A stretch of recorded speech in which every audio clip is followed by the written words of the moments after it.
Hi, we're the only people who didn't take tonight off. I'm Greg Gutfeld with Kimberly Guilfoyle, Richard Fowler, Jesse Waters, and Lisa Booth, the Five.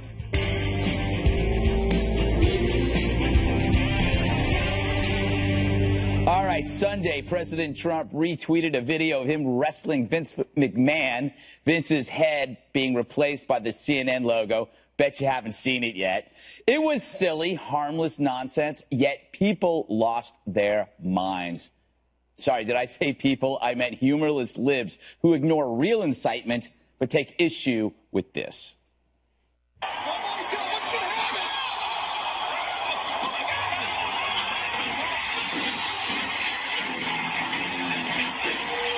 Oh, I'm getting the vapors. CNN actually issued a statement about this video saying it incites violence, as if it were a Shakespearean adaptation where the president's being murdered.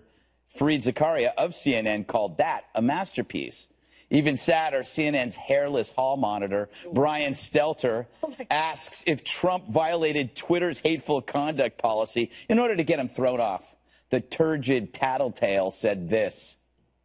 Even if some people think it was just funny, it is being taken very seriously. We're going to keep asking Twitter that question, whether they believe it violates their terms of service. If you read the terms of service, you might think it does. He's like the student who reminds the teacher that she forgot to assign homework, or the dorm RA who calls security because you're having too much fun and he wasn't invited. Lighten up, Francis. But the worst part in this is how CNN got taken in again. Don't they know that pro wrestling is fake? It's not a real fight. Trump and Vince were play fighting. What is it with CNN? Can't they tell real from unreal? The fight's as phony as the Russian collusion story. They fell for that one. And so they try to get Trump banned from a tool of free expression, one that enhances his transparency. I guess CNN can't stand the competition. Meanwhile, you know what I did when I first saw the tweet? I laughed. I showed it to my brother-in-law, who laughed. He showed it to his wife. She laughed. Then we had breakfast, because that's what normal people do. While the media pretends it's the end of the world knows better. So true. I love, Kimberly, that CNN, once again, doesn't realize that this is fake, that this really didn't happen. Yeah. Yeah. News flash. Yeah. So here's the best part is CNN gets played. Again, they're like playing right into the president's hands. He can take a joke. He put this out there. It's a meme. It's not real. But, you know, FNN was like, whoa, whoa, inciting violence, alert, alert, alert, right? And a total freak out issued. And then they said, oh, well, this is inciting violence. But they don't do anything when they see the Kathy, Griffin video. They had to be pressed to be able to, fire her, remove her from the job, or their various hosts and anchors who have said things on the other inappropriate, or the stories that they have to retract and fire 3 reporters. I mean, the list goes on and on. I mean, they're in a downward spiral. Like Tidy Bull Man can't do it quicker than they are 9-inch nails. You know what? They issued a statement on this, Lisa. Did they ever release a statement when Reza Aslan ate a human being on his show on CNN? He actually met with cannibals. I think I would have been more upset over that. Well, you think that CNN would be very aware of fake news because this is what they've been operating in over the past few months. I mean, look, we've seen so much attention, as you pointed out, to this fictitious Russian narrative that is just, there's no evidence of it, but yet they've continued to run it. They've had to fire 3 different people. They've had top contributors basically say that it's a nothing burger. But look, the problem with the media is they continue to overreact and overreach. And now it's gotten to the point that so many Americans just don't trust them anymore. There was that Harvard-Harris poll out not too long ago where 65% of voters believe that there's a significant amount of fake news in the mainstream media now. And so President Trump is basically just fishing, throwing it out there, and bringing them in, getting them to overreact, getting them to fake print news articles in an effort to try to diminish the president and hurt him. And it's only hurting themselves. Jesse, is the real comedy in the overreaction? Like, it would have been, if nobody did anything, it would have just been another day. But it's the overreaction. It's the shrillness. It's so nice to see the left be the humorless ones. I mean, it's a complete role reversal. Yeah, they can't take a joke because this time they're the butt of the jokes. They're used to being in on the joke when President Obama was around, and they're just not used to getting made fun of, and they can't understand the rest of the country's laughing at them. Trump has this innate gift. he makes his enemies seem deranged. Yeah. He made Rosie O'Donnell turn into a laughingstock. Marco Rubio and Ted Cruz were like sweating liars at the end of that campaign, and now Hillary's wandering around in the woods. He breaks people, remember? He does, and now Trump has made CNN look faker than professional wrestling. What CNN does is they overreact, and they look like fools, because it reminds me of the older brother. You know when the older brother comes around, I'll turn this way, it's more appropriate. So Trump's the older brother, and he cocks back like this to the younger brother and goes like that. And then the younger brother freaks out, whines, cries, hits his head on the couch, and then cries to Mommy, my older brother hit me. Meanwhile, the older brother didn't even do anything, and he looks like a fool. And that's what's happening with CNN right now. And then, so, you know, CNN has spent years attacking Wall Street traders, CIA interrogators, coal miners, everybody they can get their hands on. And the minute someone criticizes a journalist, it's like World War III is declared. And they're total hypocrites, too, because, you know, you can say whatever you want about Trump, you can behead him, you can assassinate him, but that's an artist expressing himself. Yeah, it's a masterpiece. Yes, but then Trump does it, and all of a sudden everyone's clutching their pearls. It's so All right, Richard. I know you got a lot to defend here, but I'm going to ask you a softball question. The big criticism here is that this is not presidential. This kind of behavior, do you think it's not presidential that he does this? So here's the thing. I thought this tweet was a joke. I laughed, just like the Covfefe tweet. Yes. It was funny.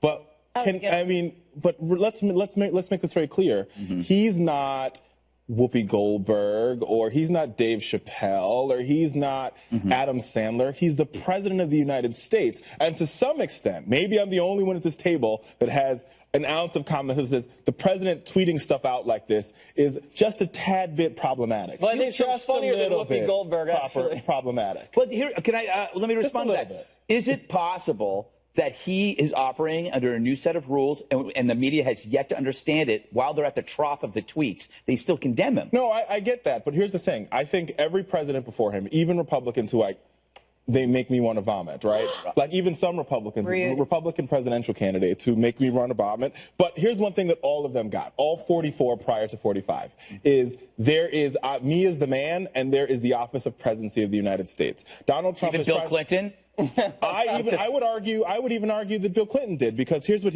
Donald Trump is trying to smoke a cigar. Oh, come on. No, I'm making a point. I am making a point. You're making, well, it was definitely. But don't talk about. No, but you were making a generalization, and I have to call you on it. No, well, here's the thing. And he was impeached for that, as I remember correctly. Yes. So, but my point is that minus Bill Clinton, if you want to have that, and you could minus Richard Nixon, if you want to have that too. But every person got it. It is my job to be the president of the United States, and this office and this position and that resolute desk comes before my Twitter. People attack Harry Truman and threatened to beat up a critic who was critical of his daughter. But President Obama said it best. He says they attack me all the time, and I will protect their right to attack me. Greg makes a great point back. Often, and he says, you know what wasn't presidential? When President Obama bowed to the Saudi king. Or what else was unpresidential? When President Obama went golfing after America was beheaded. Clearly the Trump White House sent that wasn't very presidential. Also, James Foley. Well, honestly, I mean, look at his actions. He's tweeting something, and you're looking at him under a prism that held all these other conventional that is the presidency of the United States of America. And people holding that world up leader the same way. He broke the mold, dude. He broke the mold, and you're holding him to the same standards as you held all these other guys. You know what we're talking? Crosstalk, stop. Take a break. Everybody breathe. Kimberly. Simon says. Point. You were going to make a point. Amazing points I have to make here. I mean, they're so amazing, I can't even barely speak them. How about this? How about the crybabies, the little snowflakes that want Twitter to suspend President Trump? Silencing him. Account. They want to silence the president, and they complain that he doesn't talk to the press enough. You haven't, but then he's talking directly to everyone and making it equal opportunity here. But now they want the Twitter. Oh, no. That's got to be suspended. Oh, also for Christmas, we'd like the 25th Amendment, and we want, to go ahead and impeach the president because he tweets too much, because he's too transparent, because he tells you what's on his mind, because you don't have to sit there and figure it out like an international mystery. Tell you to your face. Here's my point. Go ahead, Lisa. Well, I was going to say, I also think Americans get the hypocrisy here, right? They get the joke in the sense you've got CNN, who has long criticized the president and his supporters. He's inciting violence. Remember throughout the campaign, the general election, as President Trump is inciting violence. but we've continued to see a litany of violence committed by the left that it's been ignored by outlets like CNN. I remember back looking at CNN covering what they call peaceful protests, and you have riots with police cars literally being set on fire and police officers basically lives being put at risk. So I think Americans are in on the hypocrisy. Yeah. They get the joke. And this is how CNN and these outlets have discredited themselves by allowing themselves to be baited in to the president's I think you're conflating two different things. And I think if you listen to Republicans like Senator Ben Sasse and Senator Lisa Murkowski and Senator Rob Portman, and I can go on the litany of members of Congress and senators who have said this is problematic. And here's what makes this very interesting, is that these are the senators that Donald Trump needs to get his agenda through, which is now stalled and has been stalled for the past 2 years. They're also typical politicians. The country's been listening to typical politicians like that for years, and now we're $20 trillion in debt, and you can't win a war anymore. Murkowski should just probably switch parties. Exactly. You know, I think those senators and congressmen are playing a role.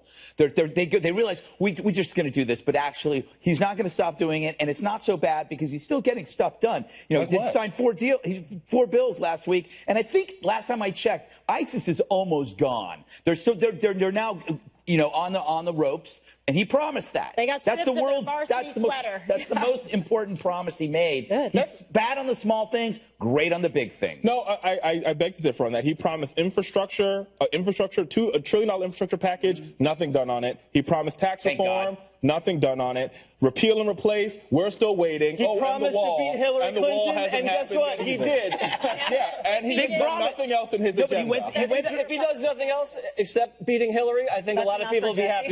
That's enough for you, but the rest of us are looking for real achievements. Think about the big things. He won Supreme Court Justice ISIS. The little things of tweeting. I can take the tweeting. Regulation. The United States Supreme Court agreed with the president and his executive authority that he had the constitutional right to be able to put the travel ban to make America safe and national security. That took 7 months. He's doing all this. The immigration numbers are far better than they've ever been in terms of people trying to come over into this country. Yep. Oh, I'm sorry. He's eradicating MS-13. The job numbers are way better. The 401k employment numbers are better, but nobody wants to talk about this. And also manufacturing on the rise in America. No longer are we just importing, but we're actually making goods here and making a buck or two. All right, we got to go. The Trump talking points are out today, man. No. You don't have to have talking points. Those are results. Okay, we got to move on. Coming up, we'll continue our analysis of President Trump's battle with the media, and we'll tell you who's winning. Stay with us.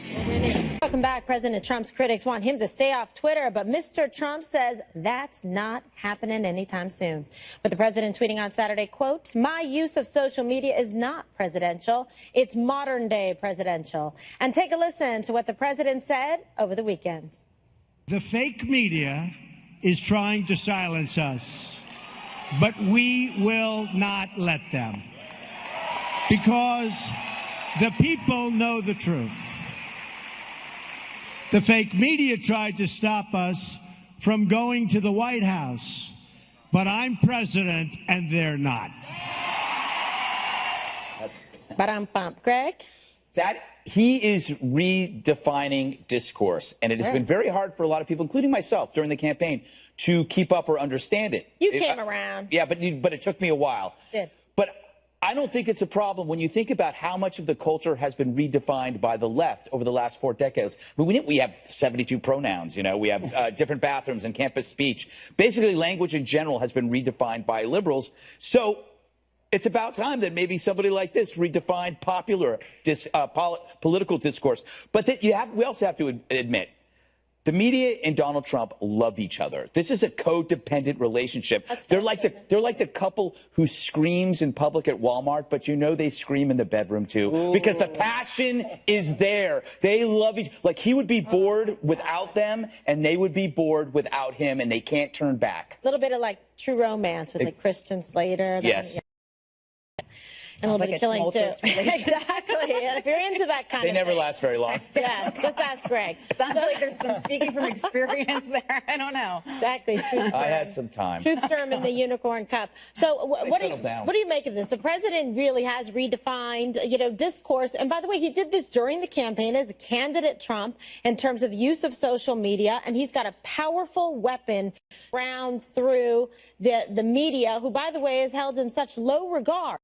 by the American people. Take a look at all the polls. And the man's got a right to be irritated. The Harvard study showed 93% of CNN's coverage, like MSNBC, negative about the president. Well, look, I think the biggest knock against the president using Twitter is the concept that he is preventing the media from covering things that he is doing. I would make the argument that they're not going to cover positive things that the president is doing anyways. I mean, look at what I mentioned before, 353 minutes the broadcast network spent on this Russia story, which there has been no evidence of collusion. That's 20 times more than on the health care bill, 100 times more on infrastructure, 450 times more than tax reform. The second is climate change of the time that they've spent on this. Only 5 minutes on jobs and the economy, which is the #1 issue to Americans. So I don't think that they're going to be covering anything positive that he's doing anyway. So this is an opportunity for him and a way for him to bypass the media and actually get some of this messaging out. Yeah, Jesse, you agree? I mean, they want to talk about things that are consistent with their political, ideology and their social agenda and environmental agenda.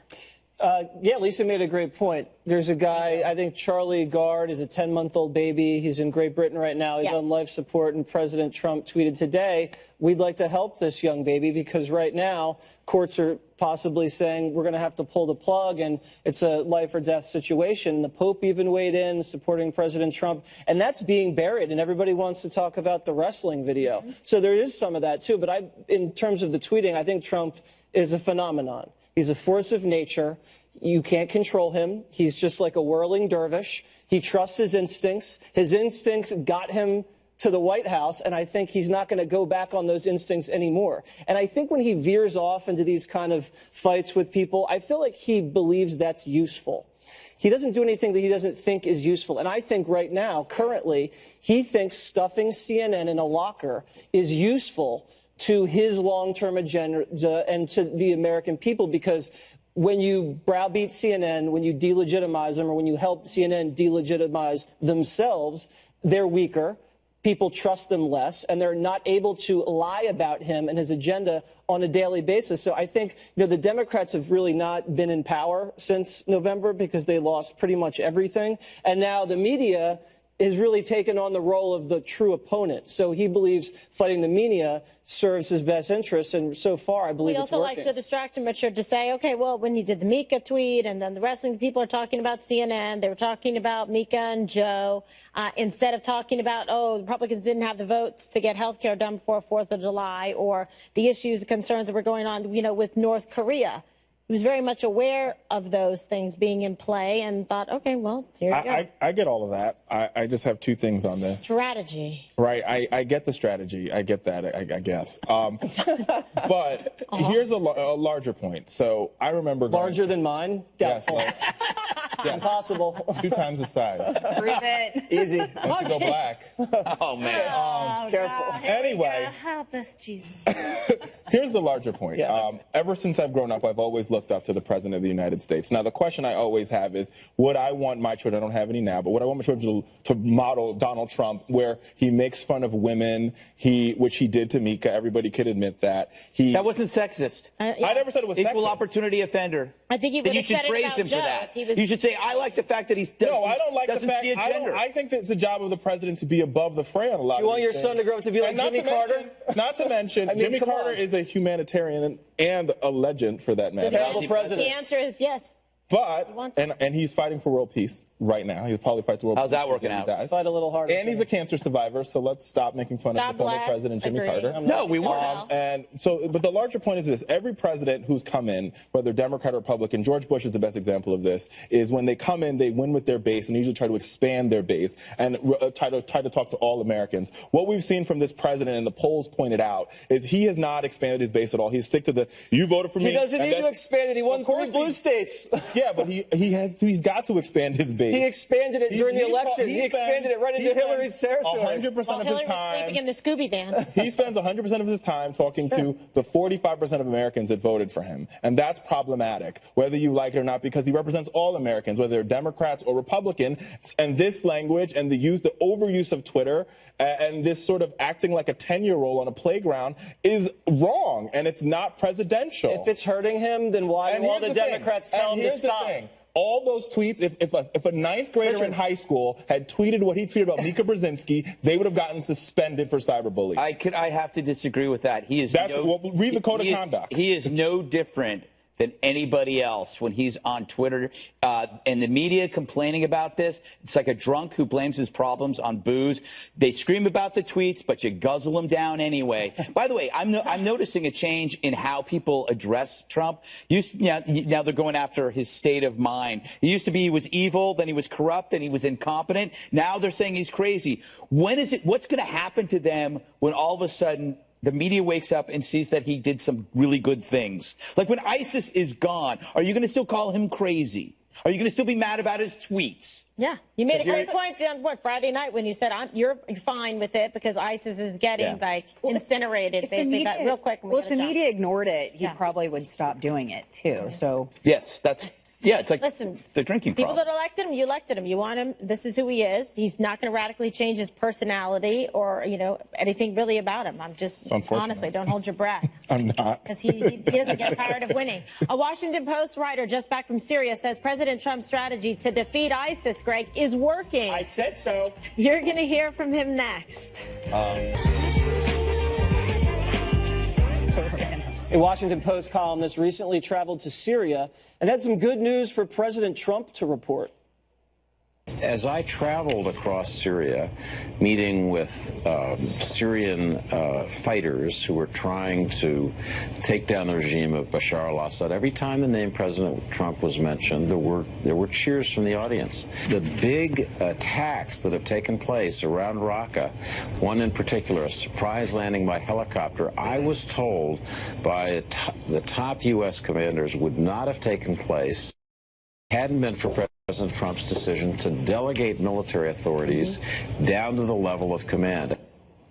And we are hearing breaking news reports tonight that South Korea is saying that the North fired a ballistic missile into the waters east of the Korean Peninsula, and we are going to keep a close watch on that and report any new developments. So, Gutfeld, yes. Muslim freedom fighters have good things to say about President Trump. Why do you think we're only hearing about this on the 5? Yeah, it's interesting, isn't it? But you know what? You don't have to go that far to hear this reaction. The lesson of 2016 for a New Yorker, somebody like me, is that I never met a cab driver who didn't like Trump, no matter the race, Could have been from Syria, could have been from Iraq, could have been Jamaican, could have been Indian, Iranian. But there was an understanding of what he was, which was real and understandable. But the other point is he made the warriors in charge of the war and not bureaucrats, because war is about killing. But like it or not, it's about killing efficiently and quickly. The longer something lasts, the worse it is. He delegated it to the right people who understood killing. React to what Greg just said. So it seems like, and this has been a thing going on since the campaign, where the experts say one thing about Trump, the politicians and the institutions say this about Trump, but the people on the ground, either the voters, or the people in the factories, or even the people in the battlefield, say something completely different. But actually, if you remember back to the election, that was one of the big knocks against Trump. It was the fact that he wouldn't be able to delegate, he wouldn't listen to his commanders-in-chief. But it's the opposite of what he is doing. He is actually delegating to his commanders-in-chief, which has allowed us to be more effective on the ground. Secretary Mattis has said that we're no longer just doing a policy of attrition and moving around ISIS. We're annihilating them. And that's the goal, so that they can't go back elsewhere and infiltrate places like America or North Africa or wherever. So, I think that is one of the biggest significant differences, because that was something that President Obama was heavily criticized for, was not listening to his commander. Secretary Mattis even criticized the president back in the day for taking options off the table and not listening to commanders. So I think this is actually a place where President Trump has certainly proved his critics wrong. Not only did he not listen to the commanders on the ground, he tried to micromanage them, Richard. Would you admit now that maybe delegating a little bit to the commanders on the ground kind of unleashed the U.S. military? Now they've got these bad guys surrounded in Raqqa. It looks like that capital may fall. Well, what do you have to say, Richard? Are you going to make a larger point?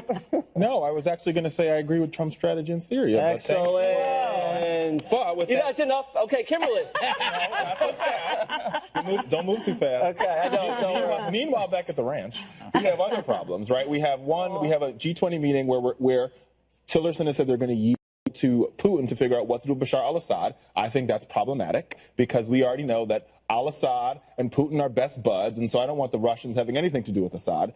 Number two, I think we need to figure out not only how we deal with ISIS, but how also we deal with the Syrian civil war. And those things are completely two different things. And if you view them together, that's where you create problems. And the third thing is when you arm rebels, every time we've armed rebels in the Middle East, every single time, they've used those weapons against us a couple years later. Yeah. So I'm very, very, very leery about this ideal of arming rebels when our blood and treasure will be spilt in the Middle East in about 5 years with the weapons that we gave them. That is a good point. The reason why Russia has such a significant role in Syria is because President Obama leaned on them and allowed them to have the role after drawing a red line, failing to follow through. He deferred to Russia and allowed Russia to have a bigger presence in the Middle East. That's actually not true. I mean, here's the thing. Putin has always been in with al-Assad, especially after Turkey fell and they were debating about But they increased their presence. No. But the weapons that al-Assad are using are Russian weapons. They've been Russian weapons for decades. KJ, I know. Why don't you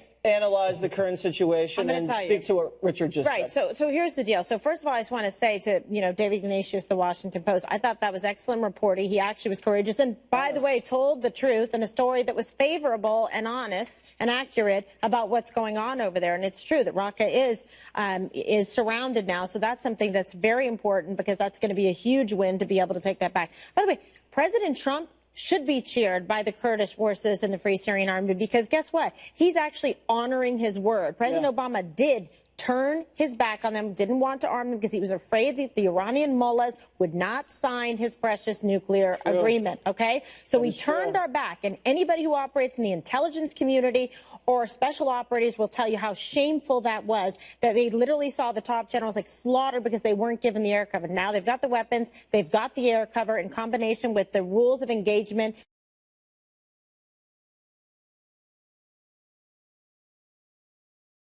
The Democrats love to show their disgust for President Trump, but when it comes to everything else, well, they're having some trouble. Democrats don't have any sign of a competent, effective leader who can marry the cultural left and the economic left going into 2020. I think Donald Trump stands a pretty good chance of being re-elected. The party's defense of minorities and celebration of diversity are genuine and genuinely praiseworthy. But they have created great distance between itself and a broad swath of middle America. The Democrats need to talk about America's national identity in a way that stresses the common elements that bind, not the particular ones that divide. So, Kimberly, what you just heard is sort of this conversation. Is it this leftward shift in social and cultural views, or minority leader Senator Chuck Schumer said it's the economy? What's driving this distance with middle class voters in middle America? I think this has been going on for a while now, and it certainly started during the campaign, and that's why President Trump was able to connect with middle class and with working men and women, that they felt like this party, the Democrats, they're taking us for granted. They're not even thinking and connecting with the things that really matter to us about the jobs. They're just saying, oh, we got you in the bag, so we don't have to do anything to try to make your life better, to listen to your concerns, to actually hear how you're suffering. But President Trump, when he was campaigning, went all over the country and went and met with the coal workers and met with people across this country to talk to them and actually listen, which is so interesting for a politician to be able to do, so unique. And that's why he was able to make this connection, and that's why they still support him. And when you look at the polls, like 96% of the people that originally voted for him would vote again. And it's because of that voting bloc that the Democrats and the liberals squandered and disrespected. Richard, you said before that Democrats should just sit back and watch the Republican Party implode. But now the Democratic Party has lost 4 special elections. They saw their worst fundraising record of May since 2003. Do you still think that's what they should do? Well, I think it's hard to judge what a party should do based on special elections. If you remember in 2008 or 2009, rather, when Barack Obama won, Democrats won all the special elections, and we ended up losing. We had a huge defeat in the midterm elections. So, there's no question that the Republicans are going to lose seats in this upcoming midterm elections. What Democrats have got to do now, and what I hope my party will do, is come up with a concrete message on what is affecting people and how we can create a plan to fix it. I think the raw materials are there. I think there's a lot of people that are talking about the right things, but now how do we bring it all together in some sort of, like, if you to take Newt Gingrich's phrase, a contract with America on what we need to get done. And I think what's going to be helpful for Democrats moving into the next couple of days is the fact that, one, the president's agenda is stalled in the Senate. I think this health care fight is sort of it shows the problem, right? Because what conservatives are having is a debate between, do we help people or ideology? If you think about Ted Cruz versus where Lisa Murkowski and Susan Collins is. So I think for Democrats now, we've got to say, see, this is their problem, and here's how we want to help people. I think you need some leadership, someone to say what you're doing, because they know they can't ignore these voters in this voting bloc. Greg, what do you think about what Richard just said?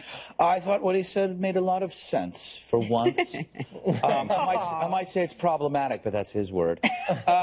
You got to figure out what you're for, not what you're against. You just can't be anti-Trump the whole time. Russian collusion. The Democratic Party has a tumor, and it's identity politics, and they got to remove it. You got to find a leader who is positive, not angry, and isn't going to traffic in the balkanizing conflict of identity politics. America is always about being the melting pot. Identity politics is about separating out the ingredients of the recipe. You don't have the meal anymore. So somebody has to come in and unite the party as an American party, not a competing set of factions who are angry. They need to perhaps look beyond politics to find someone who has energy and vision that is, not necessarily a governor or a senator. I would think something like Kathy Griffin or Johnny Depp. But that's for you to say. Oh, my God. Jesse, what do you make of this tumor, as Greg puts it? I think they should nominate Griffin and Depp. I think that's a nice ticket for Trump to run against. I think politics is 50% sales and 50% policy, and right now the Democrats have neither. On the policy side, it's open borders, high taxes, socialized medicine. On the sales side, it's rioting in Russia. I think what the woman on MSNBC said was right. Can't believe I'm actually saying that, but she was right. They need a talented, high-energy, passionate politician, like Greg said, that can kind of straddle the appeal to hardworking families in middle America, but also relate to that underdog aspect of people on the coasts. Barack Obama was able to do that. He was able to kind of appeal because he seemed reasonable, and he seemed fresh, and he seemed young, and he seemed like he could attract independents. But then, he could also rally the base up on the coast. And right now, the Democrats have just appointed a congresswoman from Illinois to be the outreach director for the Heartland. Wow. Now, when you treat America like a special interest group, you're in trouble. Well, they definitely don't need anyone low energy. And they're hiring someone to get them to be able to learn how to talk to the middle class and talk to working class men and women. Like, wow, disconnect. I know, right? Exactly. Yeah. Scary. All right. Well, are you proud of your country this 4th of July? Some very mixed responses from Americans in a new Fox poll coming up next. Fox News is out with a brand new poll that says just over half of registered voters are proud of the United States right now. When you look a little bit deeper, there's clearly some politics at play. 64% of Republicans say they're proud compared to 39% of Democrats. I, for one, think that Republican number is low. But, Kimberly, what's your take? I think the Republicans actually are doing quite well and are happy. Yeah, I understand. But I'm saying in terms of what's going on in the party right now, the party in crisis is the Democrats. The Republicans, yes, there's some people that are upset a little bit about certain things, maybe tone or whatever, or use of Twitter, etc. But right now, in terms of winning with the American people, in terms of putting forward agenda, in terms of having something that they actually stand for and that they believe in, and having policies and principles and leadership and a bench that's very good that they can go through, the Republicans are the ones that are winning in every step right now. And your party is like cuckoo for Cocoa Puffs, radical left, imploding, being pushed all the way to the left, alienating all the rest of the country with the Pocahontas and, Bernie Sanders. I mean, it's not good. So, Jesse. Yes. I'll pose the same question. Yes. You'll get the same answer. 64%, which it should be like 80 or 90% of Republicans are proud of their country, but that's only 64%. That's a relatively low number. after the big win you guys had in November? I mean, maybe the Republican Party's changing. I hate to bash Democrats on the eve of Independence Day, but they deserve it. I can't believe that little amount of Democrats are proud of their country. I think it's a fundamental issue that Democrats believe that the country is fundamentally flawed and they need to use government in order to fix it, whereas Republicans believe the country is fundamentally noble and want to limit government to restore the country to the founding principles. That's a twisted ideology, Lisa. That's constitutional. Lisa? The Democratic Party is always apologizing for the strength of America. And I think the reason Democrats view the country this way is because they always perceive themselves as a victim. It's always sexism, racism, xenophobia, or whatever. They're always making excuses. They always see themselves as the victims, where I think Republicans see opportunity. And afraid to embrace patriotism. The Democrats started bashing the country back in Vietnam. I go back to what I said before. I think the Dems are always going to have a problem with patriotism, but it's not the party's fault. It's a subset of academic leftists that have believed that America as a country is damned. You cannot be proud of a history of sinners, whether it's slavery, sexism, whatever it is. The academic left will always say that we are at fault, we are eternally damned, and there's nothing you can do about it. So until you expunge this pernicious belief, you will always have this problem, and it will never go away. That's what I was thinking. They're blaming the U.S. for everything. That's the problem. You know, I don't think neither of these things are true, but one more thing is up next, and that's true. We'll be back. That's true.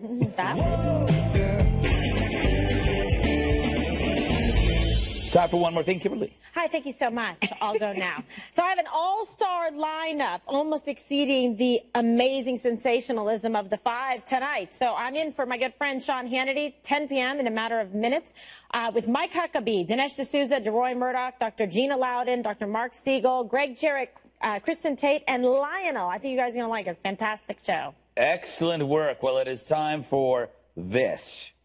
Greg Zebra News. Now, before we roll the tape, I want to tell you where I got this from. I was watching CNN, and they were doing a segment on this rare new zebra that's stateside. So let's roll this tape. I was checking it out. Yep. And then I realized CNN had been taken again. CNN had, this is more fake news from CNN. This is not a real zebra. This is just like the wrestling video and the Russian collusion story. That was a poodle.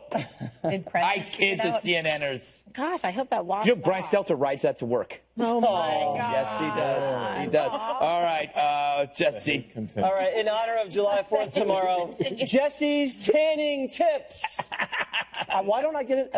I never get an animation like that. No, you don't. Anyway, all right, so I don't want anybody to get sunburned. It's not a good look. So I learned something. The suntan spray, you know the spray? Yeah. It's not just good enough to just spray yourself. You have to rub it in after you spray it. In water's A world. doctor told me that, and that's why you knuckleheads are out there getting sunburned. You're not rubbing in the spray, so when you're out there on the beach tomorrow, spray and rub it in. You're welcome. Exactly. That's good stuff there, Lisa. Speaking of tanning, I'm sure you've seen the photo of Governor Chris Christie and his family and friends at the Island Beach State Park. It looks pretty empty. The reason why is it was shut down due to a government shutdown. Chris Christie is clearly getting a lot of heat for this, pun intended. Well, he's looking up at the helicopter. But the funniest thing about this is Chris Christie originally said he did not get any sun over the weekend, and a spokesperson corrected it and said that the reason he did not get any sun was because he was wearing a hat. I think that's he was rubbing in his suntan spray. No, because he was wearing a hat. He's covered up. That's in front of his house, correct? We should point that out. Yes, but also Chris Christie, in response to people being critical of this, he said, well, run for governor, and that's what you get. Yeah, if you look really closely, he's reading Gutfeld's book. No, that was Brad Thor's book. Oh, was it? Brad Thor's. Out about it, which is pretty hilarious. Oh, it's my turn. Finally, yeah. So we're talking about, this is a heartfelt story. My mother's a single mother, so when I saw this, I thought this was perfect. This is a single mother who emailed her professor to apologize for missing class because she couldn't find childcare.